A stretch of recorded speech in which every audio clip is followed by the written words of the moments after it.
Artificial intelligence and machine learning, civil, mechanical, electrical and electronics എന്നീ ത്രിവത്സര engineering diploma കോഴ്സുകളും ദ്വിവർഷ lateral entry കോഴ്സുകളും AICTEയുടെയും SPTEയുടെയും അംഗീകാരത്തോടെ നൽകപ്പെടുന്നു. ഇന്ന് തന്നെ നിങ്ങളുടെ സീറ്റ് ഉറപ്പാക്കൂ. Malabar polytechnic campus, Cherpulassery. UDF സർക്കാരിനെതിരെ ഒറ്റപ്പാലം നഗരസഭ CPM ഭരണസമിതി സംഘടിപ്പിക്കാനൊരുങ്ങുന്ന പ്രതിഷേധം ആടിനെ പട്ടിയാക്കുന്ന വിധമെന്ന് UDF councillor PMA Jaleel. Ottapalam നഗരസഭയ്ക്ക് ലഭിക്കേണ്ട ഫണ്ടിൽ നിന്നും 4.80 കോടി രൂപ വെട്ടിക്കുറച്ചു എന്ന് ആരോപിച്ചുകൊണ്ട് UDF സർക്കാരിനെതിരെ പ്രതിഷേധ സമരം സംഘടിപ്പിക്കാനൊരുങ്ങുന്ന CPMനെതിരെ UDF കൗൺസിലർ PMA ജലീൽ രംഗത്ത്.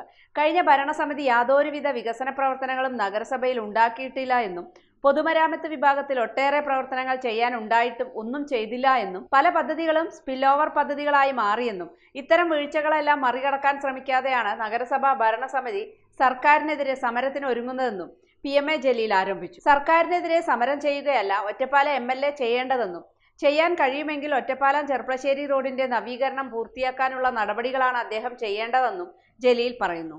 നഗരസഭാ ഭരണസമിതി തികച്ചും പരാജയമാണെന്നും ജനവികാരം ഉയർന്നു വരേണ്ടത് നഗരസഭാ ഭരണസമിതിക്കെതിരെയാണെന്നും അദ്ദേഹം ചൂണ്ടിക്കാണിച്ചു.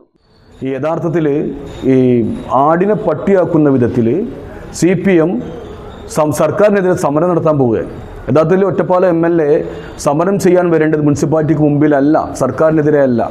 ഒറ്റപ്പാലം ചെർപ്പുളശ്ശേരി റോഡിൻ്റെ പണി പൂർത്തിയാക്കാൻ അങ്ങ് എന്തെങ്കിലും ചെയ്യണം. ഈ നാടിനോട് സ്നേഹമുണ്ടെങ്കിൽ ഞങ്ങളിതൊക്കെ പറയുന്നത് ജനങ്ങളുടെ വോട്ട് കിട്ടാൻ വേണ്ടിയല്ല, മറിച്ച് പുണ്യമെങ്കിലും ഞങ്ങൾക്ക് ലഭിക്കും എന്ന പ്രതീക്ഷയിലാണ് ഞങ്ങളിതൊക്കെ പറയുന്നത്.